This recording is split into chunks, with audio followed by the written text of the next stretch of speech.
सत विघन हंसे दरियाव जी महाराज ने दिव्य सदगुरु सुखराम जी महाराज ने सदगुरु युक्ति राम जी महाराज ने परम दयाल सदगुरु स्वामी श्री कुशालदास जी महाराज ने सदगुरु माधवदास जी महाराज ने संत श्री ज्ञानेश्वरी भाई जी महाराज ने गुरुदेव आप की दीन दीन हो महाराज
संगत बिन तिरियो नहीं ना सुधर्यो जुग माय डूबो सोई सुख राम कहीं कुसंगत में जाए।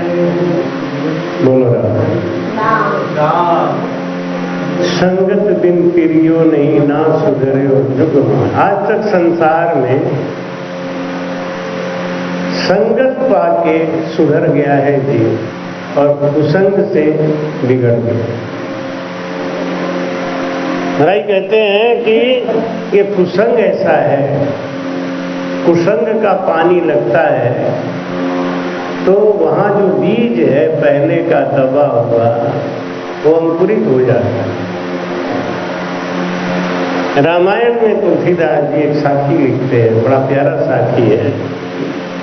विषय कुपथ पाई अंकुरे, विषय कुपथ पाई अंकुरे, मुनियों हृदय का नर बापूरे, मुनि है हृदय का नर बापू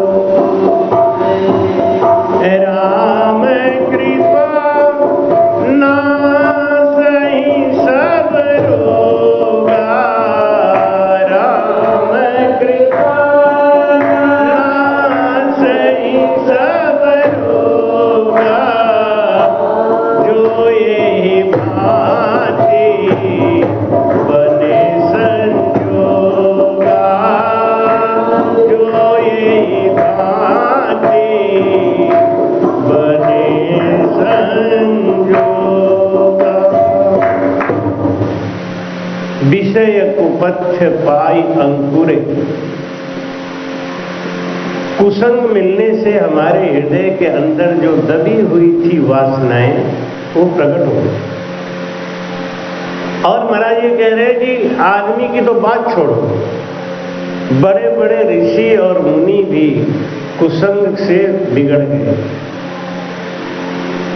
संगत बिन तिरियो नहीं ना सुधरियो जुग, और डूबो सोई सुखराम कहे कुसंगत में जाए। वाल्मीकि जी को सुसंग मिला, संगत मिला संतों का, तो वो सुधर गए। मार्कंडे जी महाराज जी को संगत मिली संतों का, तो वो अमर हो गए। लेकिन अजामिल को संगत मिली वेश्या का, तो वो बिगड़ गए। बहुत बड़ा ज्ञान है। पराशर ऋषि को संगत मिली मत्स्यगंधा का, तो बिगड़ गए। इसलिए महाराज कहते हैं कि संगत करिए निर्मल साध की मारी हेली आवागमन मिट जाए। संगत किसकी करो? संगत करे तो साध की रे, और नहीं कर रहिए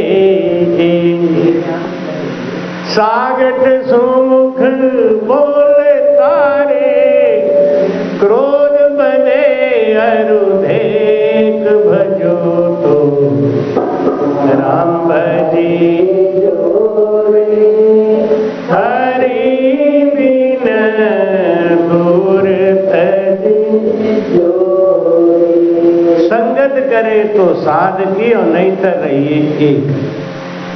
अकेले रहो वो ठीक है, अकेले रहोगे तो बिगड़ोगे नहीं। लेकिन अगर संगत में रहना है तो ये देखो कि कौन सी संगत हमें संगत अच्छी लगती है, सत्संग में ले जाता है, और कौन सी संगत हमें बुराई की तरफ ले जाता है।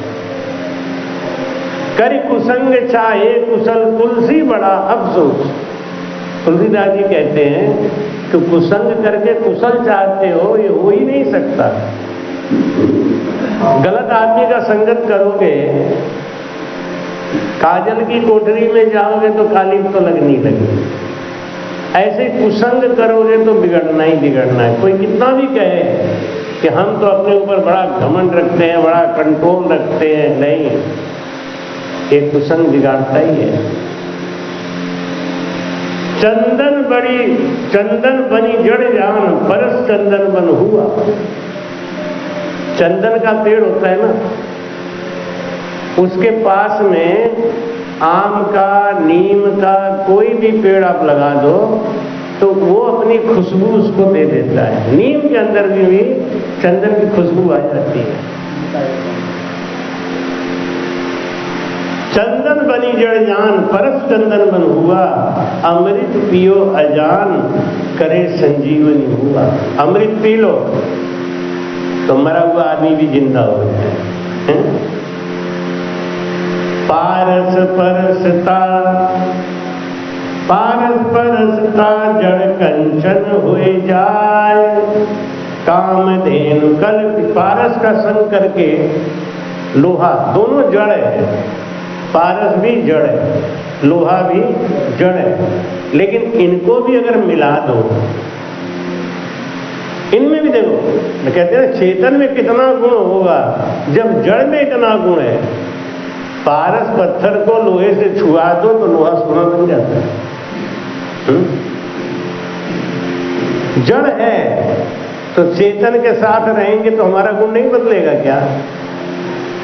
गलत आदमी का संग करेंगे तो हम गलत बनेंगे, तो अच्छा बन ही जाएंगे, कोई नहीं रोक सकता। संत मिलेंगे, संगत अच्छी मिलेगी तो हमको भेद बताएंगे। संत मिलेंगे तो संस्कार बदलेगा। जैसे चंदन के पेड़ के पास में सब सुधर जाते हैं, एक नहीं सुधरता। वो कौन है? बांस। बांस के अंदर खुशबू नहीं दे सकता चंदन। आ जा बांस के अंदर कोई प्रभाव नहीं पड़ता है,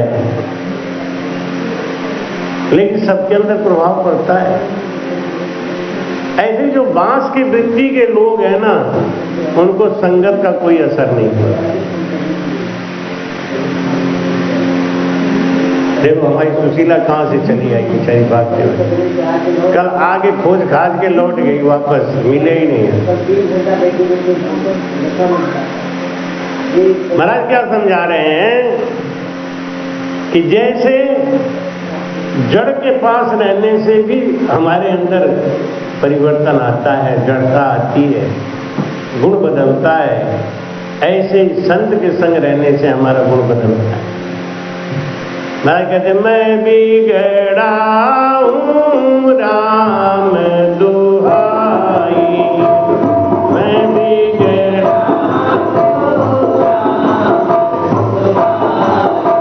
संत के साथ रहने से आदमी बिगड़ जाता है, लेकिन कैसा बिगड़ता है?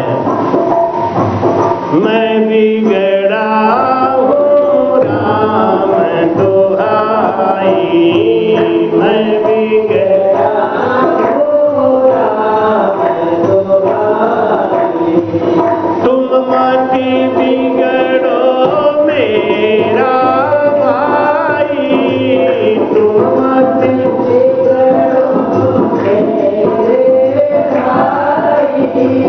मैं बिगड़ा हूँ राम दुहाई।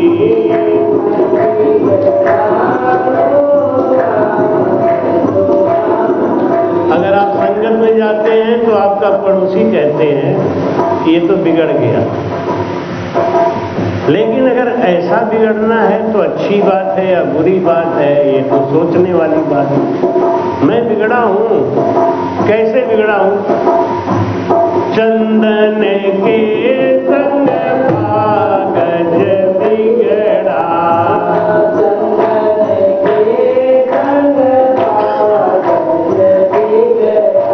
चंदन का पेड़ जहाँ पैदा होता है, अपने आसपास के सभी वृक्षों को अपनी खुशबू देके उसको भी सुगंधित कर देता है, तो वो भी बिगड़ा हुआ कहा जाएगा। ऐसे ही संत के साथ रह के हम भी बिगड़ गए। चंदन के संग कागज बिगड़ा,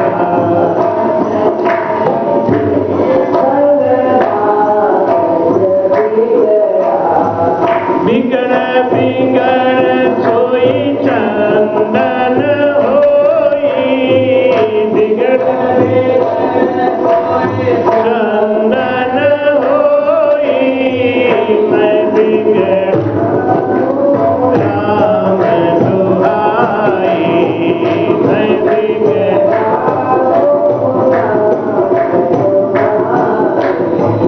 तुम मत बिगड़ो मेरे भाई,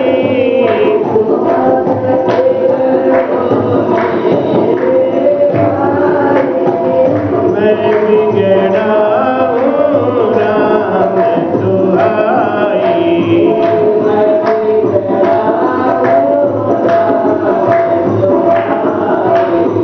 दुनिया नहीं समझती है, मोह लगी राम संग प्रीत, ये दुनिया क्या जाने। दुनिया कहती है कि ये बिगड़ गए बिगड़ गए। हाँ मैं बिगड़ गया, कैसा बिगड़ा? गंगा के संग कीचड़ बिगड़ा,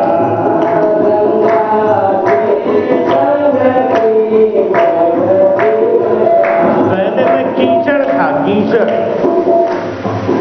और गंगा का जब साथ किया तो बिगड़ बिगड़ सोई गंगा होई, बिगड़ बिगड़ सोई गंगा होई, मैं बिगड़ा हूँ राम दुहाई।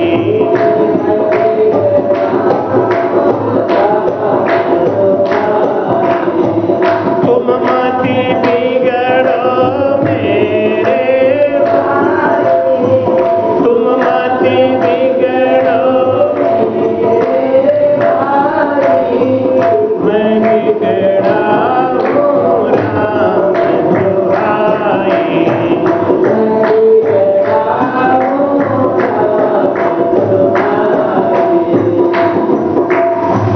एक और बिगड़ गया,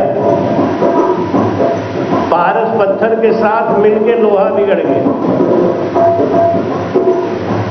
लोहा था 60 रुपया किलो, पारस पत्थर के साथ मिलके 60,000 रुपये, अब तो 80,000 रुपया तोला हो गया। तो लोहा बिगड़ गया। पहले काले रंग का था, पारस के संग मिलने से पीले रंग का हो गया। पहले बहुत कठोर था, पारस के संग मिलने से मुलायम हो गया। तो बिगड़ तो गया, इसी को कहते बिगड़ना है। पहले हम नशा करते थे, गंदे लोगों के संग ताश खेलते थे, झूठ बोलते थे, सब कुछ करते थे। जब से गुरुजी मिले ये सब छोड़ दिया तो बिगड़ तो गए। अब वो शराबी जुआरी यही तो कहेंगे, अरे ये तो बिगड़ गया, अरे बिगड़ गया। अरे पारस के संग लोहा बिगड़ा,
परसों सत्संग करने आए तो हमारा नयन बिगड़ गया।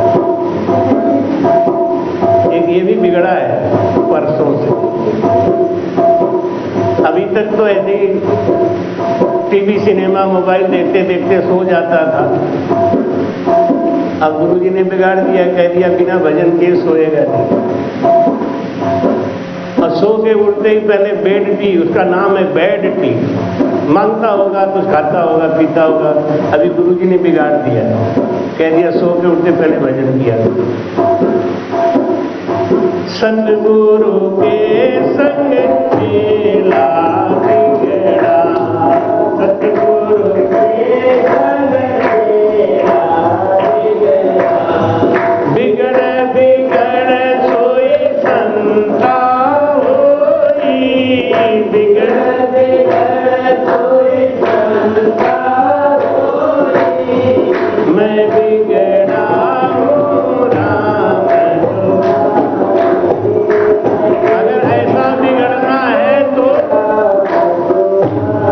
ऐसा बिगड़ना है तो तुम सब बिगड़ो मेरे भाई, बिगड़ जाओ मेरे भाई, मैं बिगड़ा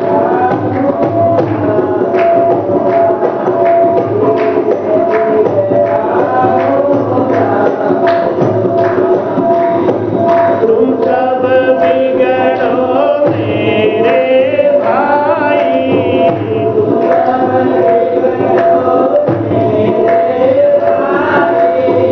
मैं बिगड़ा हूँ राम दुहाई। बोलो राम। महाराज कहते हैं कि जड़ से जड़ मिलने पर भी बदलाव आता है, तो चेतन से चेतन के मिलने पे बदलाव क्यों नहीं आएगा? लेकिन एक में नहीं आएगा, जो बांस है। चंदन का असर सब पे होता है, बांस पे नहीं होता। चंदन के बगल में बांस खड़ा हो तो भी वो चंदन नहीं बन सकता, खुशबू नहीं आती। ये बांस का गुण है।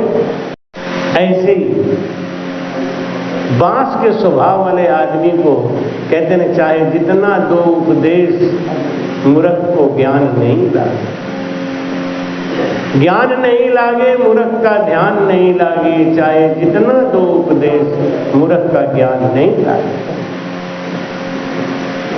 ये उपदेश, ये सत्संग ज्ञानियों के लिए होते हैं, निष्पक्ष जो होते हैं उनके लिए होते हैं। महाराज कहते हैं हमारा कर्म बहुत भारी है, इस कर्म को गलाने के लिए एक ही चीज चाहिए। जैसे ये सोना बड़ा कठोर है, इसको गलाने के लिए 1400 डिग्री टेम्परेचर चाहिए, और 1400 डिग्री टेम्परेचर लाने के लिए एक बहुत बड़ी भट्ठी बनाना पड़ेगा। उस भट्ठी में दुनिया भर का डीजल फूकना पड़ेगा, तब उसके अंदर टेम्परेचर आएगा 1400, और तब सोना डालोगे तो गल जाएगा। लेकिन यही सुनार अपने दुकान पे एक सरसों के तेल की डिब्बी जलाता है, दीपक छोटा सा, उसी से जला देता है। क्या कारण है? उसके पास कौन सा ऐसा जुगाड़ है? ये सोना दुनिया का कोई भी आदमी 1400 डिग्री टेम्परेचर के नीचे गला ही नहीं सकता। ये पक्की बात, साइंस तो यही कहता है। लेकिन सुनार तो अपने दुकान में छोटा सा दुकान लगाया है, वहां भट्टी इतनी बड़ी कहां लगाया है? छोटा सा दुकान लगाया है और एक छोटी सी डिब्बी रखे है, और फूंक मारता है, वो भी पूरा अग्नि नहीं जाती, केवल जरा सा लपट जाता है और सोना पानी की तरह बहने लगता है। क्या कारण है? क्यों बहता है? आप लोग जेवर बनवाने जाते होंगे सुनार के यहाँ अक्सर, तो वो देखा होगा आपने, ऐसा करता है वो, कैसे गला लेता है वो।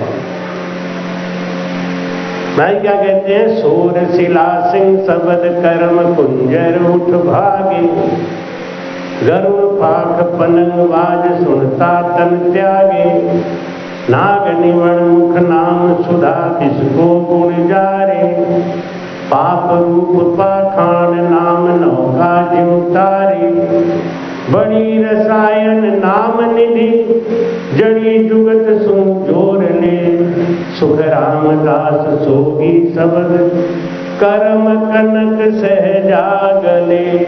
बोलो राम। कैसे गलाता है?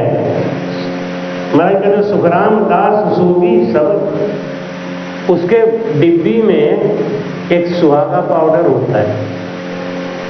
सुहागा पाउडर को जरा सा डिप करता है, वो पूरा नहीं लेता, हल्का सा खाली डिप कर देता है, छुआ देता है, और उसके कील में वो सुहागा पाउडर लग जाता है। सुहागा पाउडर को जैसे ही सोने के ऊपर रखता है और जरा सा भी आग आया तो वो सुहागा सोने को पानी की तरह गला देता है। ऐसे हमारा कर्म है। करोड़ों करोड़ों करोड़ों अरबों साल से हम जन्म ले रहे हैं, अरबों साल से पता नहीं क्या क्या हम बन चुके हैं। हमारे मन के ऊपर इन सब का बहुत गहरा प्रभाव है। अब वो गलेगा कैसे? अच्छा, सुहागा पाउडर की जगह कितना भी बढ़िया टेल्कम पाउडर ले आओ, गलाएगा सोना को? 1 लाख रुपया किलो का पाउडर ले आओ, दुनिया का सबसे महंगा से महंगा पाउडर लाओ और गलाओ तो गला देगा। ऐसे लोग कहते हैं राम नाम से क्या हो गया? आपको प्यास लगी है, पानी की जगह दूध पियो, प्यास बुझेगा? बुझेगा? पानी की जगह मौसमी का रस पियो, बुझेगा? अनार का रस पियो। पानी से तो ये सब कई गुना महंगा है, लेकिन प्यास किससे बुझेगी? पानी से। जो जिसका है वैसा ही होगा।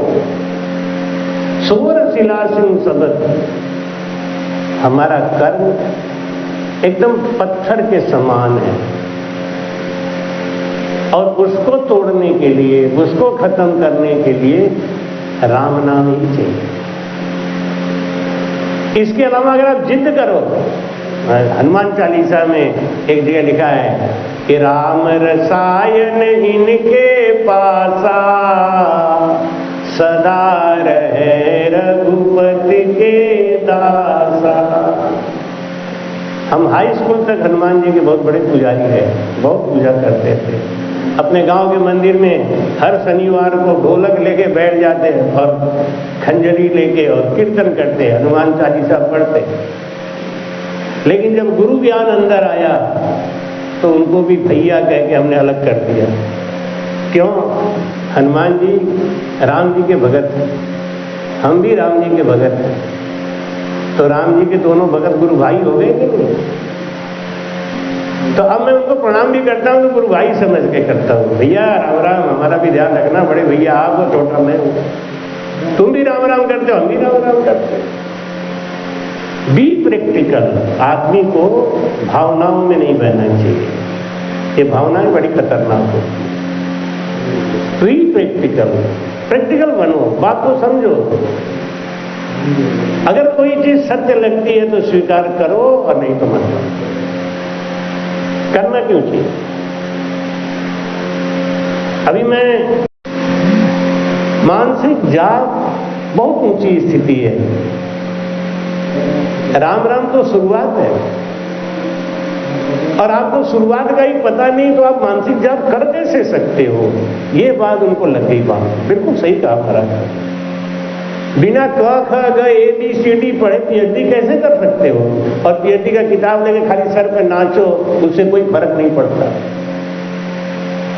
उन्होंने कहा महाराज हमें ज्ञान दो। बिल्कुल चलने के लिए गाड़ी तैयार खड़ी थी, सामान सब रख गया था, लेकिन हमने कहा रुको, जब एक जीव का कल्याण होना है तो हम तो रुकेंगे।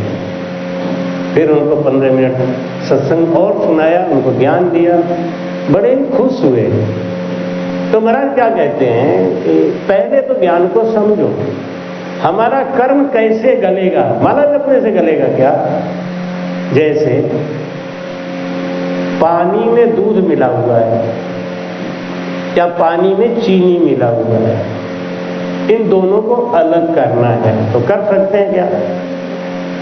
पानी में चीनी मिल गया तो अलग कैसे कर सकते हैं? वो तो भूल गया उसमें, नहीं? क्यों बेटा? पानी में चीनी मिल गया तो भूल गया, तो अब तो अलग हो ही नहीं सकता। तुम भी कह रहे हो ना नहीं हो सकता, बिल्कुल सही बात है। पानी में चीनी घुल गया तो अलग कैसे कर सकते? तो ये बोलो ना कि हाँ कर सकते हैं, तुम तो अगर नहीं कर सकते, सब के सब मुंडी हिला रहे हैं। पानी में चीनी घुल गया है तो भी हम उसको अलग कर सकते हैं। शर्त क्या है? उसको जलाना पड़ेगा। कितनी देर जलाना पड़ेगा? जितना पानी ज्यादा होगा उतना ज्यादा देर तक जलाना पड़ेगा, जितना पानी कम होगा उतना जल्दी जल जाएगा। अब हमारे मन के अंदर कितनी गंदगी है ये कौन बता सकता है? कोई बता सकता है? गुरु फिर बता सकता है, लेकिन बात तो असली हम ही जानते हैं। अपनी कमी केवल हम जानते हैं, कोई नहीं जानता। गुरु को तो बताएंगे तो जानेगा, लेकिन गुरु क्या कहेगा? यही दवा खाओ, खाते रहो खाते रहो खाते रहो। गल रहा है कि नहीं गल रहा है ये तो आपको पता चलेगा ना। स्वभाव बदल रहा है कि नहीं, गुण बदल रहा है कि नहीं। अच्छा, पानी को जलाने के बजाय आप उसको घंटी बजाओ, टन टन टन टन टन टन, पानी जलेगा। शंख बजाओ, जलेगा। आरती उतारो, जलेगा? नहीं जलेगा ना। क्या करना पड़ेगा? आग ही जलाना पड़ेगा। ऐसे ही कर्म को काटने के लिए भजन ही करना पड़ेगा। ना माला घुमाना पड़ेगा, ना आरती करनी पड़ेगी, ना घंटी बजाना पड़ेगा। ये सब क्यों कर रहे हैं? ये सब वही वाली बात है कि शेर पीछे पड़ा हुआ है, आंख बंद करके बैठ गए, बस बस अब कुछ नहीं है। वो तो तब पता चलेगा, झपट्टा मार के सर पूरा खा जाएगा, तब पता रहेगा ये तो खा गया है। महाराज कहते हैं सोर शिला सिंह सबद करम कुंजर उठ भागे। सोर कहते हैं बारूद को। कभी आप बॉम्बे वगैरह गए होंगे कोई पहाड़ी रास्ते पे तो सुरंग पड़ा होगा, सुरंग पड़ता है ना बॉम्बे जाते समय। वो सुरंग क्या छेनी हथौड़ी से बनाया गया, डायनामाइट लगा लगा के तब सुरंग बनाया गया। बिना डायनामाइट के नहीं वो टूटेगा भाई। बड़ा बड़ा पहाड़ है, चट्टान है, हथौड़ा से नहीं टूटेगा, उसके लिए डायनामाइट ही चाहिए। ऐसे ही हमारा जो कर्म है ना, वो कैसे खत्म होगा? वो खत्म होगा डायनामाइट लगाने से। राम राम। और वो कैसे हमको ज्ञान मिलेगा? जब हम संगत करेंगे अच्छी, तो जैसी संगत करेंगे वैसा ही गुण आ जाएगा हमारे अंदर। तो महाराज जी कहते हैं, गरुड़ पाग पनंग वाज सुनका तन त्यागे। गरुड़ की आवाज को सुन के, मोर की आवाज को सुन के विषैला सांप भी दिल के अंदर घुस जाता है। अब कौआ बोले तो कौआ की आवाज से सांप बिल में घुसेगा? किसी के भी आवाज से नहीं घुसेगा। अगर घुसेगा तो मोर की आवाज। ऐसे ही हमारा जो कर्म है, ये राम नाम के अलावा गल नहीं सकता। राम नाम राम नाम राम नाम लीजिए,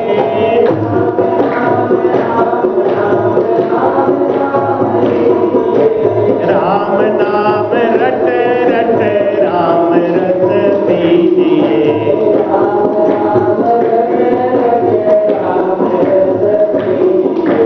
राम नाम मेरे गुरु जी बताया,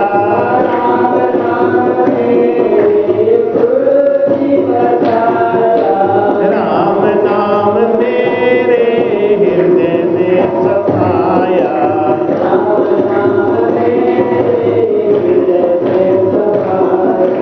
राम नाम राम नाम राम नाम लीजिए,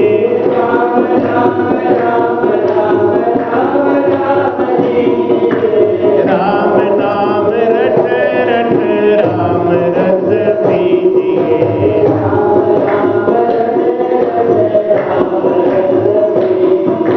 राम नाम रटो मेरे भाई,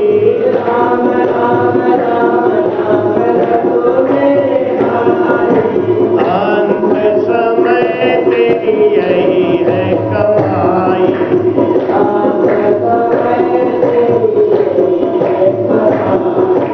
राम नाम राम नाम राम नाम लीजिए,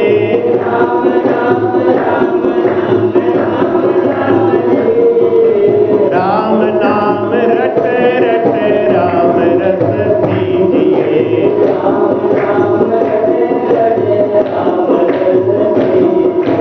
राम नाम है अग्नि का,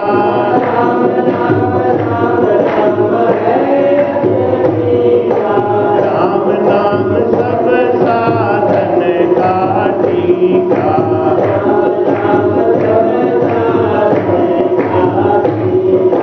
राम नाम राम नाम लीजिए,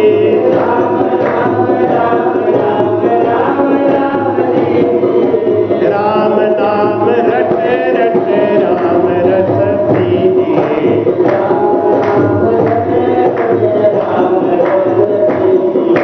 मुख में हो राम नाम, संत सेवा हाथ में,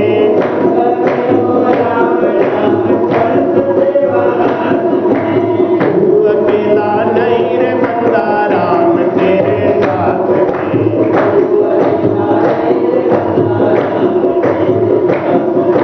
राम नाम राम नाम लीजिए,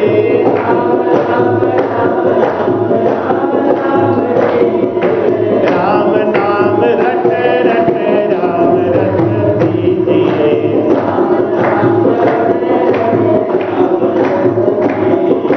राम नाम अति मोहे भावे,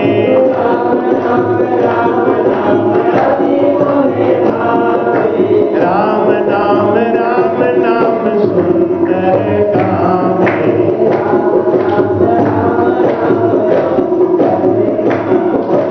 राम नाम लीजिए,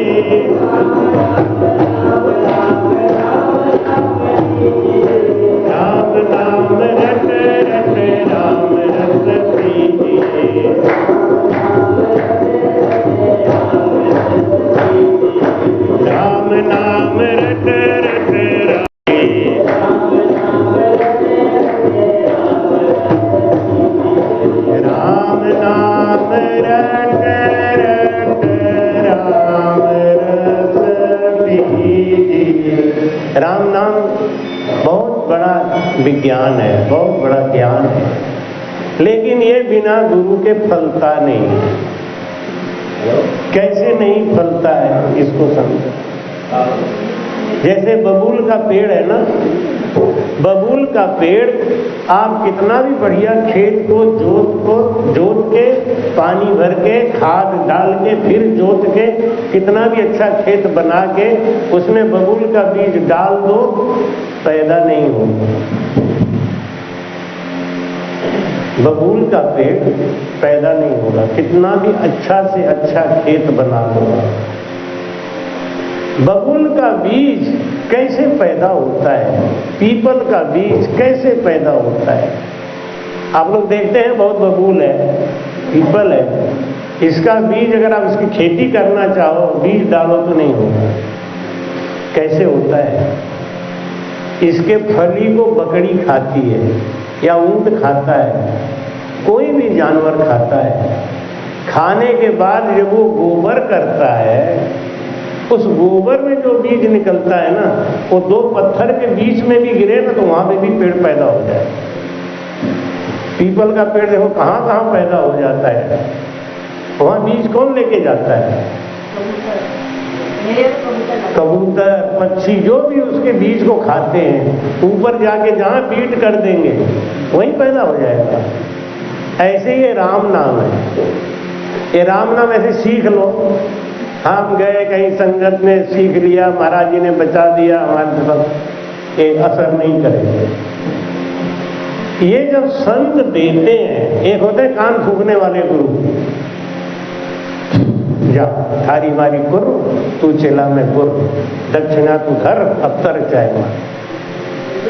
कोई मंत्र नहीं बताया, कोई भेद नहीं बताया, परमात्मा कहाँ है, हम किसको पाने के लिए आपको गुरु बनाए हैं। हमारी हिम्मत भी नहीं है पूछने की, ना वो बताते हैं। बस खाली क्या कहेंगे, हम तो कान फुकवा के आ गए, हमारे तो गुरु है। कौन गुरु है? हमारे गुरु कान फूक दिया। देखो कितनी भोली है ये दुनिया, कितनी भोली है। कोई शब्द नहीं दिया तो फिर आप किस शब्द का जाप करोगे बताओ?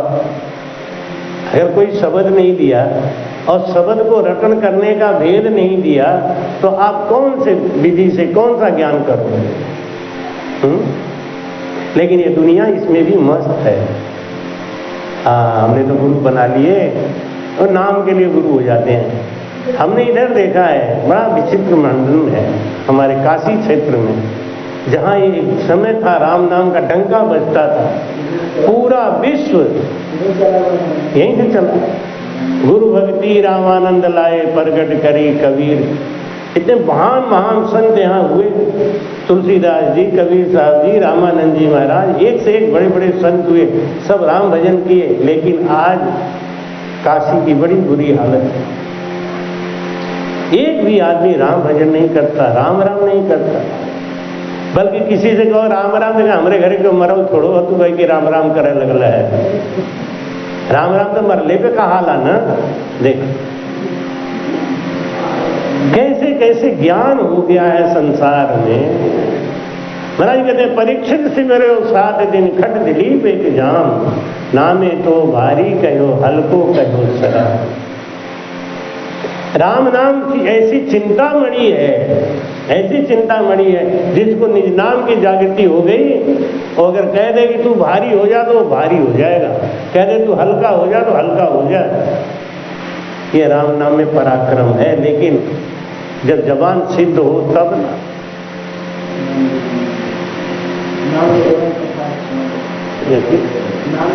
हाँ, परीक्षित सिमरो 7 दिन, खट दिलीप एक जाम, नामे तो भारी कहे। नामदेव जी महाराज जिस नगर में रहते थे, उस नगर का सेठ विमल शाह, उसने एक भंडारा किया, सबको न्योता दिया। नामदेव जी को भी किसी से कहलवा दिया कि महाराज हमारे यहाँ के भोजन कर लेना, क्योंकि हमने सुना है कि त्रिपुटी चढ़िया संत को न्योत जिमावे कोई, वह सरवर त्यों लोक में जिम्या पुण्य न हो। जिम्या पुण्य न होए बाद को मानो भाई, पांडव के दरबार जग में कीमत आई। अनंत धर्म सुख राम कहें, या सरवर नहीं होए, त्रिपुटी चढ़िया संत को न्योत जिमावे कोई। त्रिपुटी पे ऊपर भजन जो कर रहा है, ऐसा संत अगर आपके घर में आके भोजन कर लिया ना, तो समझ लो कि 33 करोड़ जितने भी देवता हैं, जितने भी जीव हैं, सबको भोजन कराने का जो फल मिलता है, एक संत को भोजन कराने का फल मिलता है। लेकिन भाव की बात है, एक कैंची लगी, नफो वस्तु में नहीं है, नफो भाव में। विमल शाह ने कहला दिया, नामदेव जी नहीं गए। साधु भूखा भाव का, साधु भाव से जाता है। साधु को भूख है तो भाव का, धन का भूखा न है। और जो धन का भूखा फिरे सो तो साधु है। नहीं, वो साधु नहीं है जो धन के लिए किसी के घर पे जाता है। नामदेव जी महाराज नहीं गए। विमल शाह को पता चला कि नामदेव जी हमारे भंडारे में नहीं आए।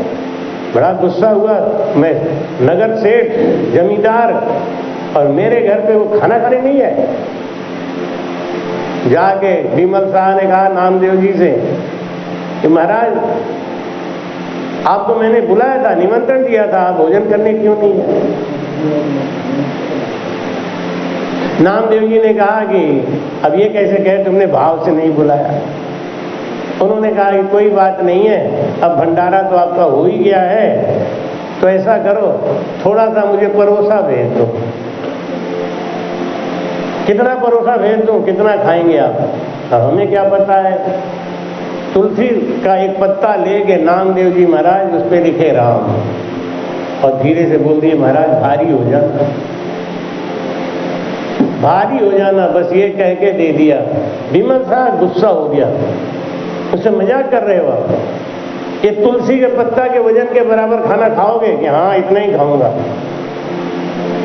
ठीक है मैं इतना ही भेज देता हूँ। विमल शाह गुस्से में गया। नामदेव जी बोले बस इसका बराबर ही कर देना। नामदेव जी ने पहले एक छोटा सा तराजू लिया, उसमें रख दिया। अब सोचा 2 दाने रख दूं, 4 दाने रख दूं। धीरे धीरे धीरे धीरे विमल शाह का पूरा भंडार जो कच्चा पक्का बना हुआ था वो चढ़ गया। जितना कच्चा रखा हुआ था वो भी चढ़ गया, लेकिन तुलसी का पत्ता नहीं उठा। तुलसी का पत्ता नहीं उठ पाया। विमल शाह का पूरा खजाना चढ़ गया। बाद में उन्होंने सोना चांदी रख दिया, इसके बराबर हमें देना है, दे नहीं पाया। नामे तो भारी गए। माता सीता भजन करती थी। 6 साल की अवस्था में माता सीता को गुरु मिल गए थे। आजकल तो लड़कियां बेचारी मायके में तो कोई गुरुमंत्र दिलवाता ही नहीं। रहने दे क्या करेगी तू गुरुमंत्र? जैसे पहले लोग लड़कियों को पढ़ाते नहीं थे ना, क्या करेगी पढ़ के? कलेक्टर बनेगी। लड़कियां 5 तक पढ़ ले तो बहुत बड़ी बात समझो। और जो बहुत बड़े घर की लड़कियां होती थी, जिनका बड़ा नाम होता था, कक्षा 8 तक पढ़ लेती। हाई स्कूल में तो 2-1 लड़कियां होती थी बस। गर्ल्स कॉलेज थोड़ी था, हमारे समय में गर्ल्स कॉलेज नहीं था। हाई स्कूल में 3 लड़कियां थी हमारे संग।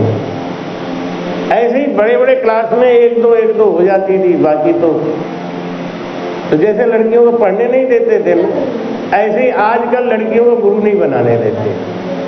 नहीं गुरु मत बनाना। ऐसे जैसे हम जिंदगी बीत गई, निपुरा रह गए, हम निपुरा जा रहे हैं तो जाए तुम भी जाओ। माता सीता भजन करती थी। धनुष यज्ञ में धनुष उठाने के लिए जब एक से एक बहादुर उठे तो माता सीता उनका रूप देख के ही डर जाए, तो धनुष से क्या कहे? भारी हो जाना, उठना मत। नहीं ये मुच्छर से कौन शादी करेगा? बुढ़ऊ से। रावण, बाणासुर, एक से एक जो कुछ भी हिला देते थे, वो शिव जी का धनुष नहीं उठा पाए। कारण क्या था? माता सीता बैठ के प्रार्थना करते, भारी हो जाता। भजन करने वाले के जबान में इतनी सिद्धि होती है, कह दिया भाई। और जब राम जी उठे धनुष तोड़ने के लिए, तो माता सीता ने ये नहीं कहा कि हल्का हो जाना, बल्कि ये कह दिया कि हमारे जीवन का जितना पुण्य है सब ले लो, लेकिन तुम हल्के हो जाना, फूल जैसे हल्के हो जाना। राम को अपने ऊपर घमंड था कि हम धनुष उठा रहे हैं। सीता मुस्कुरा रही कि तुम क्या उठा पाते हैं। अगर मैं उल्टा बोल देती, नहीं, अगर सीता कह देती कि भारी हो जाना, तो राम भी नहीं उठा पाते। ये है राम भजन का करामात, जबान में इतनी सिद्धि हो जाती है। भगवान राम ये बात विश्वामित्र जानते थे, और विश्वामित्र ने इशारे इशारे में सीता माता को इशारा किया कि शादी तो तेरी इन्हीं से होनी है। और माता सीता ने भी यही प्रार्थना किया कि मेरे जीवन भर का जितना पुण्य है वो सब ले लो, लेकिन आप हल्के हो जाओ। खाली इतना भी कह देती ना कि हल्के हो जाओ तो भी हो जाता बात, लेकिन उनको डर लग रहा था अगर इतने में नहीं बनी बात तो ये भी हार के बैठ गए तब क्या होगा। तो इसलिए अपने पास सारे पुण्य भी लगा दिए पीछे। इसीलिए संत महात्माओं को लोग आशीर्वाद लेते हैं ना, संत महात्माओं का आशीर्वाद बहुत काम करता है। अगर रीझ के कोई आशीर्वाद दे दे तो होता है, फलता है। हाँ, एक बात जरूर है, अगर रीझ के गुस्सा भी हो जाए ना तो उनके गुस्सा का ज्यादा फर्क नहीं पड़ता, क्योंकि कभी संत अंदर से गाली नहीं देते, अंदर से वो गुस्सा नहीं होते, इसलिए उनका शराब बहुत कम लगता है। दिल दुख जाता है, सब कुछ होता है, लेकिन शराब नहीं दे सकते, क्योंकि शराब देते समय उनके अंदर की जो करुणा है वो आगे आगे खड़ी हो जाती है। तो शराब देते समय भी वो कांप जाते हैं कि जाने दो जो है सो है। इसलिए शराब नहीं लगता, लेकिन अच्छा चीज तो तुरंत लगता है। मैंने ये बात आजमाया है। मैं कभी कभी गुस्से में किसी को बुरा कह देता हूँ ना तो कुछ नहीं होता उसका, तो फिर मैं सोचता हूँ कि बुरा कहते समय भी हमारे दिल में करुणा थी, क्योंकि सब मालूम है ना क्या है गुण, क्या है दोष, क्या है। लेकिन जब आशीर्वाद देते हैं तो पूरे मन से देते हैं सब। परीक्षित सिमरो 7 दिन, देखो 7 दिन के अंदर मोक्ष जाना था, अधोगति से निकलना था, नरक में जाने से बचना था। परीक्षित को श्राप लगा था, भागवत में कथा तो सुना ही होगा आप लोगों। परीक्षित सिमरो 7 दिन खट दिली पे जा, नामे तो भारी कहो हल्को कहो सरा। अभिमन्यु के पुत्र थे परीक्षित। द्वापर युग खत्म हो गया, कलयुग के पहले राजा थे। कलयुग के पहले राजा थे परीक्षित। कभी शिकार नहीं खेलते थे, बड़े दयालु, बड़े धार्मिक राजा थे, बड़े दयालु थे। एक दिन वो 30 साल जब कलयुग खत्म हो गया था, 30 साल कलयुग लग चुका था, द्वापर को खत्म हुए 30 साल हो गया था। तो परीक्षित एक दिन घोड़े पे निकले राज का भ्रमण करने के लिए, तो देखा एक बैल जिसके 3 पैर टूटे हुए हैं, एक पैर पे खड़ा है, उसको एक शूद्र गदा लेके मार रहा है। शूद्र किसको कहते हैं? शूद्र की परिभाषा क्या है? शूद्र कोई जाति नहीं होती। शूद्र कौन है? जो गंदा खाता है, गंदा पीता है, गंदा रहता है, 6-6 महीने के बाद नहाता है, वही है शूद्र। शूद्र कोई जाति नहीं होती। आजकल लोग शूद्र के नाम पे भड़क जाते हैं। क्यों भड़क रहे हो भाई? अगर आपका खान पान अच्छा है तो आप शूद्र क्यों हो? आप शूद्र नहीं हो। शूद्र ब्राह्मणों में भी होते हैं। कभी कभी माताएं गुस्सा होती हैं, जिनका बेटा 2 दिन नहीं नहाता तो क्या बोलती हैं उसको? क्या शूद्र जैसा घूम रहा है? कहती है ना, शूद्र एक लक्षण है, एक व्यवहार है। लेकिन ये वही वाली बात है, हम अपने को पहले से ही मान के बैठे हैं तो हमें गुस्सा आ जाता है। जब आप अच्छा खाते हो, अच्छा पीते हो, अच्छा रहते हो, रोज नहाते हो, शुद्ध रहते हो, भजन करते हो, तो आप शुद्ध क्यों? अब हमको कोई करे तुम शुद्ध हो तो हमें बुरा क्यों लगेगा? नहीं लगेगा, क्योंकि हम शुद्ध है ही नहीं। हमारा आचरण, हमारा स्वभाव, खान पान, रहन सहन, स्नान ध्यान सब टाइम से है। शूद्र का ये सब टाइम से नहीं होता। टांग तोड़ रहा था, चौथे पैर को मार के परीक्षित ने तलवार उठाया और कहा कौन है पापी, इसके 3 पैर तो पहले से नहीं है, चौथा भी तू तोड़ रहा है, कौन है? तो तलवार निकाल लिया मारने के लिए। वो हाथ जोड़ के बोला महाराज मैं कलयुग हूं, मैं आपके युग में आ गया हूं। द्वापर का युग खत्म हो गया है, द्वापर अब चला गया है, मेरा युग आ गया है। मेरे युग में धर्म का क्या काम है?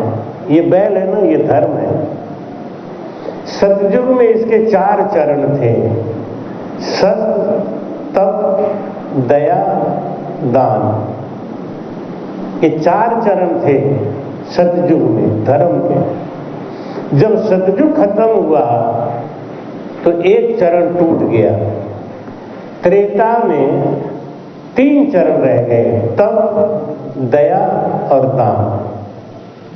जब त्रेता खत्म हुआ तब 2 चरण रह गए, दया और दान। तब खत्म हो गया त्रेता में और सत खत्म हो गया सतयुग में। अब द्वापर जब खत्म हुआ तो दया भी खत्म हो गई। द्वापर के अंत में देखो महाभारत युद्ध हुआ तो चाचा ने भतीजे की हत्या करी, चेले ने गुरु की हत्या करी, नाती ने दादा की हत्या करी, दया खत्म। बड़ा बुरा हाल था। अब वो कहता है धर्म, वो कलयुग क्या कहता है, मेरे राज्य में, मेरे कलयुग में धर्म के कोई चरण नहीं चलेंगे, इसीलिए इसको तोड़ रहा हूं। परीक्षित ने कहा पागल, अब मैं तुझको जिंदा ही नहीं छोड़ूं। जब उन्होंने तलवार उठाया मारने के लिए तो कलयुग पैरों पे गिर के बोला कि महाराज आप महाराज हैं, आप राजा हैं, आपके राज में मुझे रहने के लिए जगह दे दो, मुझे मारो मत, क्योंकि मुझे मार देने से बहुत बड़ा आपका नुकसान होने वाला है। परीक्षित बोले मेरा क्या नुकसान होगा, तो जैसे पापी को मार देने से भला ही है कि नहीं महाराज, भला नहीं है। मेरे राज्य में एक बात का बहुत बड़ा फायदा है, क्या? सतयुग में त्रेता में मानसिक पाप लगता था,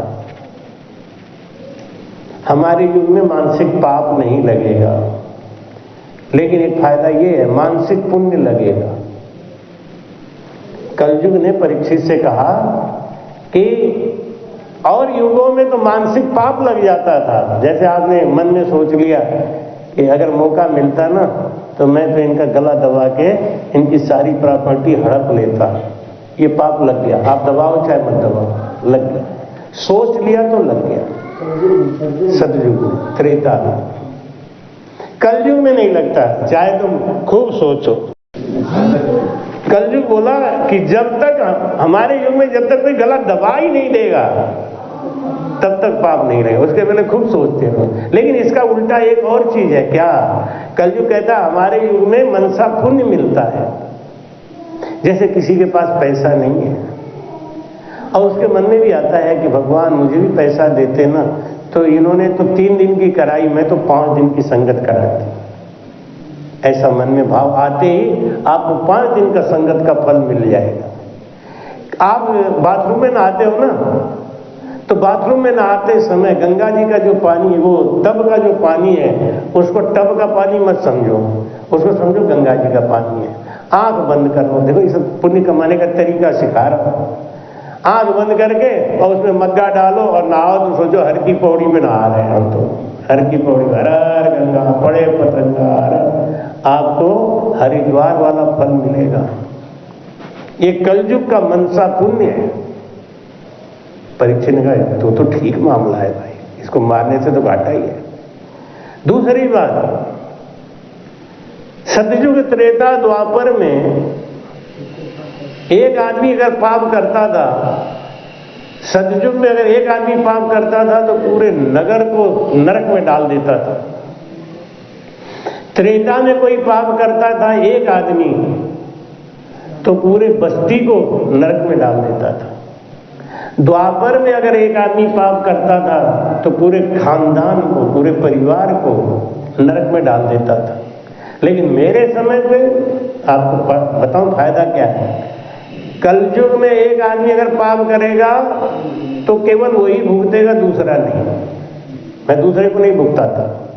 करसी सोई भुगतसी प्राणी पुण्य और पाप, सुन जो सब सुख राम कहें, कुण बेटो कुण बाप। बाप करेगा तो बाप भुगतेगा, बेटा करेगा तो बेटा भुगतेगा। कलयुग में इतना बढ़िया है। एक बात और कि मैं पूरे शरीर को नहीं भुगताऊंगा, जिस अंग से पाप करेगा उस अंग को कष्ट दूंगा। कितना बड़ा न्याय प्रिय है कलयुग। प्रगट चार पग धर्म के, कलिमहु एक प्रधान। प्रगट चार पग धर्म के, कलिमहु एक प्रधान। एन केन विधि दीने, दान करई कल्याण। बोलो रहा। जो बहुत बड़ा बड़ा जप और तप करने से फल नहीं मिलता, कलयुग कहता है कि वो मैं जरा सा भी दान कोई कर दे शुद्ध मन से तो मैं उसको वही फल देता हूं। कई बात जब बताई कि सतयुग में त्रेता में लंबी लंबी उम्र होती थी, 60-60 हजार वर्ष लोग बैठ के तपस्या करते थे।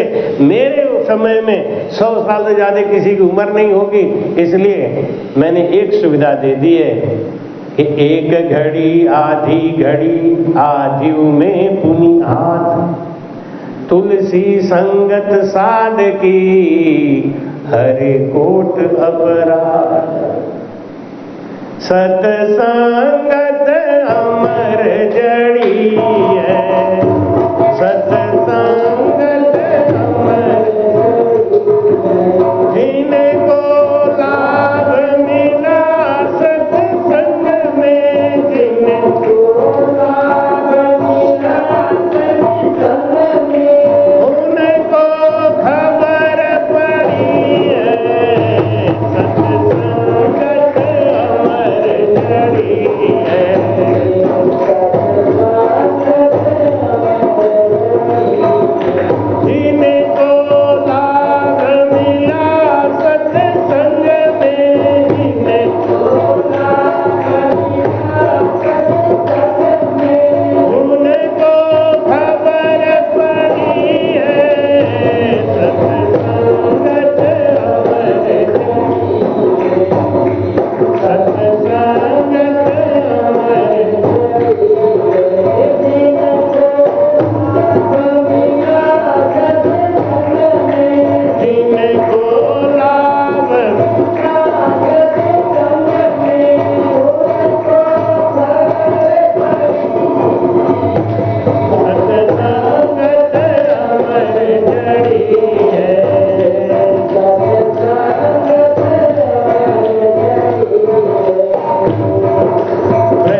सत्संगत अमर जड़ी है।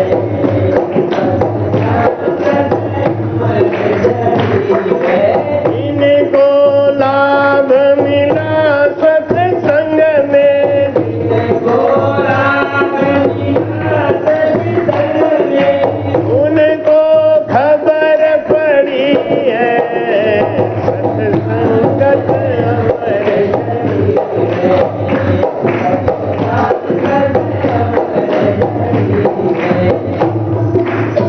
नरसी संगत पिपाजी रोकीनी, सुई पर बात अड़ी है, सुई पर बात अड़ी है।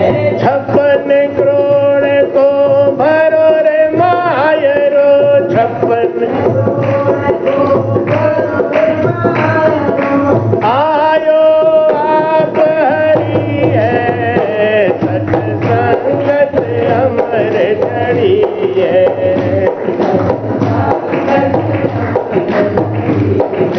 जिनको लाभ मिला सत्संग में, जिनको लाभ मिला सत्संग में, उनको खबर पड़ी है सत्संगत अमर जड़ी है।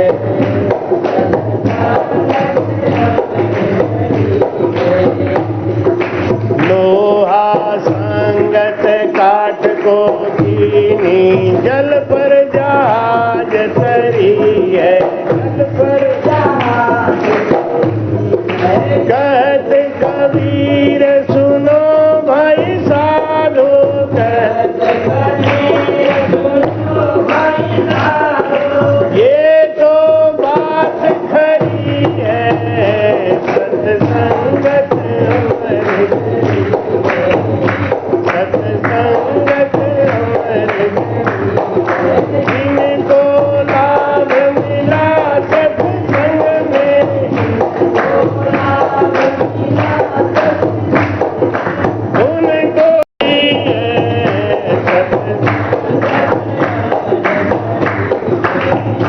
सत्संगत अमर जड़ी है, सत्संगत बोलो राम।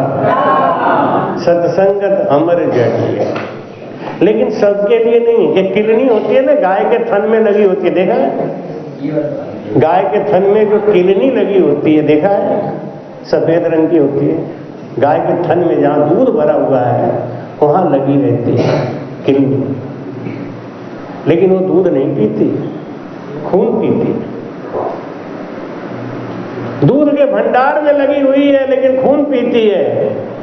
जाकर जौन स्वभाव छूटे नहीं जीव सो, नीम न मीठा होए सिचो गुड़ घीव सो। जैसे किलनी है ना, दूध के भंडार में लगी रहती है लेकिन उसके अंदर गुण नहीं आता, दूध नहीं पीती। ऐसे ही हर आदमी के भाग्य में ये सत्संग नहीं होता, हर आदमी के भाग्य में राम भजन नहीं होता, हर आदमी का पैसा शुभ काम में खर्च नहीं होता। ये मेरा अनुभव है, बहुत पक्का अनुभव। बड़भागी जीव होते हैं जिनका पैसा धन खर्च हो जाता है अच्छे काम में, नहीं तो दुनिया भर का देखो, 1-1 रुपया करके जोड़ते हैं, बेटा निकल गया शराबी, सब कबाड़ा। वो धन दौलत किस काम का? जिस धन से कभी आपने सत्संग नहीं कराया, जिस धन से कभी आपने कोई सुकृति का काम नहीं किया, सुकृति नहीं करी। महल तो बना लिया 10 करोड़ का, लेकिन उस घर में कभी संत नहीं गए, कभी सत्संग नहीं हुआ। उस महल में शमशान की भूमि में कोई ज्यादा अंतर नहीं। जिस कान में राम नाम का शब्द नहीं पड़ता, वो कान सांप के बिल जैसा है। वो कान तो है देखने में। परीक्षित कभी शिकार नहीं खेलते थे। जब उस दिन को कलयुग से वार्तालाप हुई तो परीक्षित ने कहा कि भाई तू आदमी तो ठीक है, लेकिन एक बात बताऊं, मैं तुझे अपने यहाँ रहने के लिए कुछ सीमित जगह दे सकता हूं। वो सीमित जगह मैं तुम्हें बता देता हूं, इसके अलावा तुम कहीं रहना मत। कलयुग को रहने के लिए राजा परीक्षित ने कुछ जगह बताया कि तुम इन जगहों पे रहना। परीक्षित ने सोचा मैं सबको मना कर दूंगा कि इन जगहों पे मत जाना। 4 जगह बताई परीक्षित ने कलयुग को रहने के लिए कि 4 जगह पे तू रहना आराम से। परीक्षित ने सोचा मैं सबको बता दूंगा कि इन 4 जगह पे मत जाना, यहाँ कलयुग का वास होता है, यहाँ जाओगे तुम्हारी मति भ्रष्ट हो जाएगी, तुम संसार में निकृष्ट काम करोगे और नरक में जाओगे। कलयुग आ ही गया है, कलयुग का युग है तो रहेगा ही, लेकिन उसको रहने के लिए 4 जगह बताई। कौन कौन सा? एक तो जुआ खाना, जुआ घर। परीक्षित ने कलयुग से कहा जहां जुआ होता है तुम वहां जाके रह सकते हो। दूसरा, शराब खाना, जहां पे शराब बेची जाती है, दारू बेचा जाता है, वहां तुम कलयुग रह सकते हो। तीसरा, वेश्यालय, जहां पे वेश्याएं वास करती हैं वहां तुम्हारा वास रहेगा। और चौथा, हिंसा जहां होती है, जहां काट मार होता है, ऐसी जगहों पे तुम्हारा वास रहेगा। 4 जगह दिया। परीक्षित ने कहा ये 4 जगह मैं बता देता हूं, इन 4 जगह के अलावा तुम कहीं नहीं रहोगे। कलयुग बोला महाराज परिवार बड़ा है, एक जगह कोई और दे दो, एक जगह कोई और दे दो। बहुत ज्यादा प्रार्थना किया तो परीक्षित ने कहा अनीति और पाप से कमाए हुए धन में तुम्हारा वास रहेगा। ये 5 घर कलयुग का है। आजकल आप देख लो, सबसे ज्यादा ज्ञानी और पढ़े लिखे लोगों के घर में कलयुग आ गया है, क्योंकि घर में बैठ के शराब पीते हैं, घर में बैठ के गंदा बनाते हैं, गंदा खाते हैं, घर में ही स्त्रियों को आंसू गिर रहे हैं। हिंसा है ये। फिर कलयुग तो रहेगा ही, उस घर में कलयुग नहीं रहेगा तो क्या राम राम होंगे? कलयुग ने कहा ठीक है महाराज, ये 5 घर हमारे रहने के लिए बहुत है, हम 5 घर में रह लेंगे। परीक्षित एक बार तहखाने में गए ये देखने के लिए कि हमारे दादा ने, हमारे बाबा ने क्या क्या खजाना इकट्ठा किया है। वहां जाके देखे एक मुकुट बहुत बढ़िया रखा था, चमचमाता हुआ। वो मुकुट था जरासंध का। जरासंध महापापी था और जो भी पाप करता था वो मुकुट लगा के ही करता था। इसीलिए कहते ना, हर आदमी के हाथ से प्रसाद नहीं खाना चाहिए। चाहे कितना भी बड़ा पुजारी हो, चाहे कितना भी बड़ा भंडारी हो, अगर वो भांग तंबाकू सिगरेट पान बीड़ी सुर्ती खाता है, गुटखा खाता है, उसके हाथ से कभी भी प्रसाद मत लेना, नहीं आपको भी नरक में जाना पड़ेगा। ये पक्की बात है। जिस संत के बारे में आपको पता नहीं है उसके हाथ से प्रसाद मत खाना। थोड़ा बहुत जो पुण्य है वो भी नष्ट हो जाएगा। नहीं तो कथा में सुन लो, समझ लो। एक दूसरे का प्राइवेट वस्त्र है, जैसे रुमाल प्रयोग नहीं करना चाहिए, कंघा नहीं करना चाहिए, साबुन नहीं करना चाहिए। एक दूसरे का अवगुण एक दूसरे में ट्रांसफर हो जाएगा। इसीलिए संत को प्रणाम करना मना है। संत को चरण छू के प्रणाम नहीं करना चाहिए। लोग भावावेश में कर लेते हैं। अगर आप शुद्ध नहीं हैं और आपने प्रणाम कर लिया तो ये पाप आपको लगेगा। पुण्य नहीं लगेगा, क्योंकि संत को आपने दूषित किया, संत को दूषित किया, शास्त्र को दूषित किया। अगर आप दूर से प्रणाम करेंगे तो पुण्य मिले या नहीं मिले, पाप तो नहीं मिलेगा ना, आशीर्वाद तो मिलता ही है। आशीर्वाद तो दूर से प्रणाम करो तो बड़ा अच्छा मिलता है। परीक्षित ने क्या किया, उस दिन तहखाने में गए, जरासंध का मुकुट देखा, बड़ा अच्छा लगा, उन्होंने उसको सर पे धर रखा। देखो, संगत बिन तेरियो नहीं ना सुधरियो जुग माय, डूबो सोई सुखराम थे कुसंगत में जाए। आप जिसके संग में रह रहे हो, अगर वो लड़का सिगरेट पीता है, तंबाकू खाता है, गुटखा खाता है, तो उसका चाल चलन अच्छा नहीं हो सकता, बनावटी हो सकता है, ऊपर से दिखावटी करे कुछ दिनों तक, अंदर में वो अजगर है, अजगर, बच के ही रहना चाहिए। संगत से बहुत सावधान रहो जीवन में। जो जैसी संगत करेगा वैसा ही गुण होगा। सत्संगत अमर जड़ी है। हमेशा संगत की तलाश करो, सत्संग की तलाश करो। जब परीक्षित ने वो मुकुट लगाया, उनकी मति भ्रष्ट हो गई और उस दिन उन्होंने कहा, सेना सजाया कि आज तो हम शिकार खेलने चलेंगे। सब सेना बड़ी परेशान कि राजा परीक्षित शिकार खेलेंगे। शिकार का मतलब जीव की हत्या। और आज तक कभी राजा परीक्षित 30 सालों में शिकार नहीं खेले, अभी शिकार खेलने जा रहे हैं, ऐसा क्या हो गया? लेकिन उनकी मति भूमि हुई थी। सेना को ऑर्डर किया, मैं जब कह रहा हूं तो सेना सजाओ, चलो। सेना तो हुक्म की गुलाम, तुरंत तैयार होकर चल दी। आगे आगे परीक्षित कभी शिकार खेले नहीं थे, अनुभव नहीं था, तो इधर उधर रास्ता भटक गए, कोई शिकार भी मिला नहीं।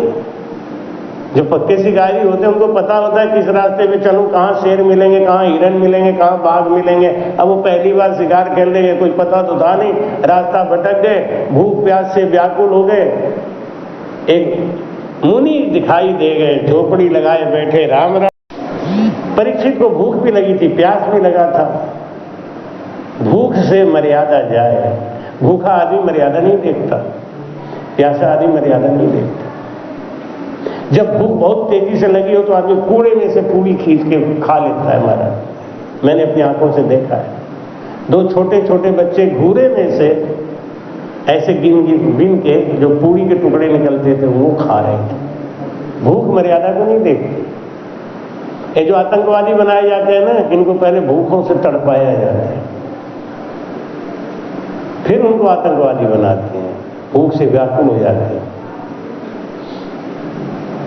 परीक्षित भूख और प्यास से व्याकुल हुए, देखा तो एक मुनि बैठे हुए भजन कर रहे हैं। उन्होंने आगे कहा कि मैं तुम्हारे राज्य का, तुम्हारे देश का राजा परीक्षित हूं, मुझे भूख लगी है, प्यास लगी है, जल्दी से मुझे सेवा करो।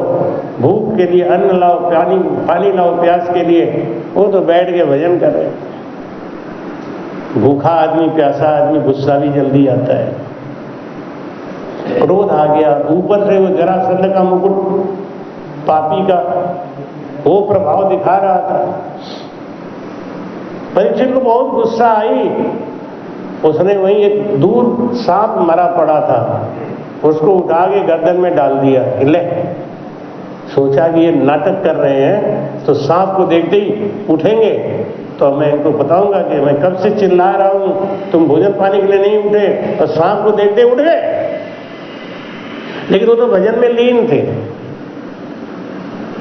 जब परीक्षित ने देख लिया कि वास्तव में ये भजन ही कर रहे हैं, तो परीक्षित लौट गए। कुछ लड़कों ने ये बात देख ली तो समीप मुनि का लड़का श्रृंगी ऋषि नदी में नहा रहा था, उसको जाके बोले, तेरे पिताजी का आज बहुत बड़ा अपमान हो गया, क्या हुआ? परीक्षित आए थे, राजा परीक्षित तुम्हारे पिताजी के गले में सांपों की माला डाल के चले गए।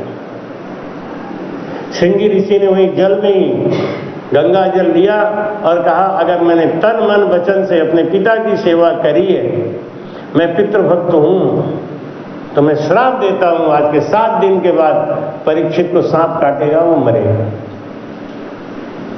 भाग के आए, पिताजी के गले में से सांप निकाला, रोने लगे। पिताजी, मैं आपका पुत्र होकर क्या किया, आपका मान सम्मान नहीं बचा पाया, उस राजा की इतनी हिम्मत हो गई, उसने आपकी बेइज्जती करी है, मैंने भी श्राप दे दिया है, 7 दिन के बाद वो मरेगा। सभी सुन के, बेटा तुमने ये बहुत बड़ा अपराध किया, परीक्षित ऐसे नहीं है, परीक्षित को श्राप नहीं देना चाहिए था तुम्हें। समी मुनि ने एक आदमी भेजा, राजा परीक्षित के तुरंत घर पहुंचने के पहले वो आदमी भी पहुंच गया, और परीक्षित ने जैसे ही मुकुट उतारा रखा, उनका मूर उतर गया। भाई तो कहते मूर चढ़ गया, मूर उतर गया। उनको होश आ गया कि मैंने तो बहुत बड़ा पाप किया, एक संत का अपमान कर दिया। परीक्षित जैसा ज्ञानी राजा भी गलत काम करने से नहीं बच पाया। किस कारण से? कुसंग से।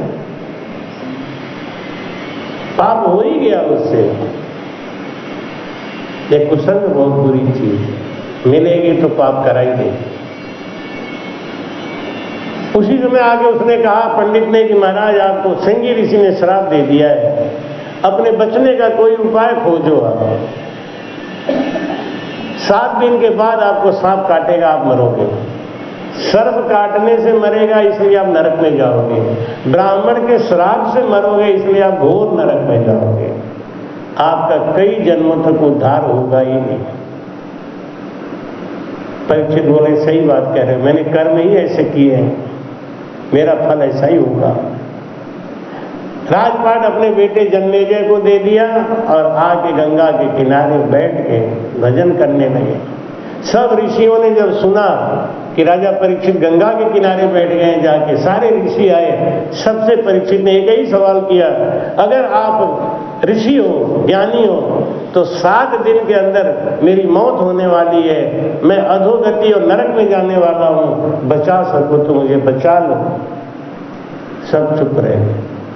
व्यास जी भी वहां आए थे, उनको भी यही सवाल किया, वो भी चुप रह गए। नारद जी भी आए थे, नारद जी से भी यही सवाल किया कि बचा सको तो बचा लो। सबने एक ही बात मना कर दिया, नहीं ऐसा नहीं हो सकता। एक तो ब्राह्मण का श्राप, ऊपर से सर्प काटेगा।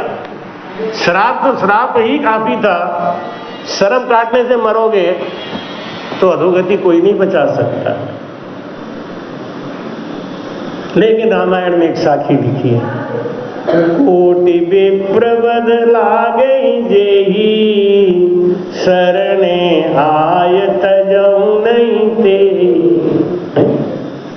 कोटि विप्रवद लागई जेही, करोड़ों ब्राह्मण का वध कर दिया हो, लेकिन अगर वो प्रायश्चित करके और राम नाम की शरणागति ले लिया है तो उसको कोई पाप नहीं लगता।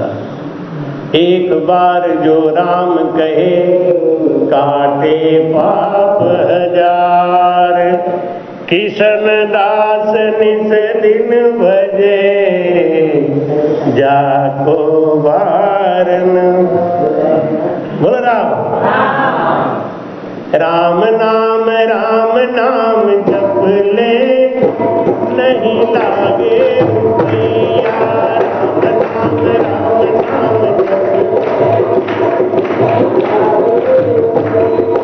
राम नाम जप ले, नहीं लागे रुपया।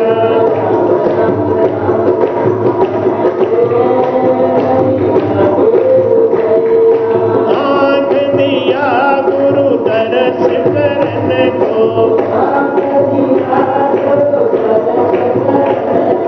नैना से दर्शन कर लो, नहीं लागे रुपया। नैना से दर्शन नहीं लागे रुपया। राम नाम जप लो,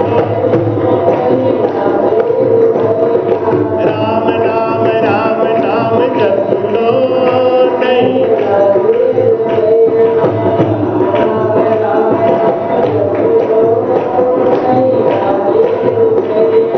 कान दिया गुरु शब्द सुनन को,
कृपया चैनल को सब्सक्राइब करना ना भूलें। राम राम।